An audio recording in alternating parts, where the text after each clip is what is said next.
G'day, total scumbag. I got my new radio, the Radiomaster MT12. Honestly, I'm loving it.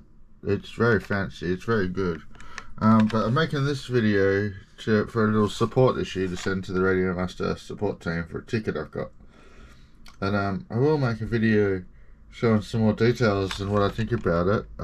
When I work it out a bit more, it is quite complicated, and I'm working through the big long manual, figuring it out. I do have it bound up to my little beat up Roche Formula 1 car, and that's connected with the little receiver there, which is the ER3C Express LRS receiver. So the reason I'm making this video really is because of a slight issue I'm having. When you turn the radio on, you see on the screen here down the bottom left it says -2 for channel 5. So that's on this dial. I'm sorry if you can't see, but this dial is pointed straight up. It actually like clicks into place. So it's clicked into the vertical spot there, channel 5, P1 dial, and it's reading 2 as it's centered. So there, I'm spinning it, centered 2. There's another dial at the front here, so I adjust that one. You can see it, 100, 100, and then in the center 0.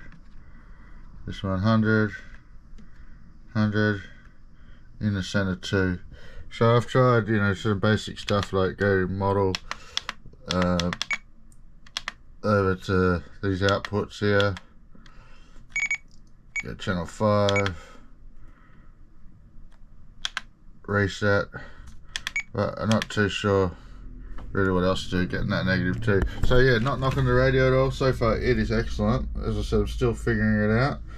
I'm loving it, but I'm just unsure about how to hopefully that I don't need a new radio or anything. Hopefully they can just do something with that -2. As it stands, it's not affecting me, but if I start trying to run the truck or something, I might need some of that functionality, or even in my TRX4.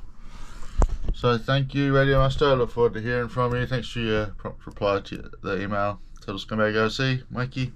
Feel free to reply in the comments or via email, whatever,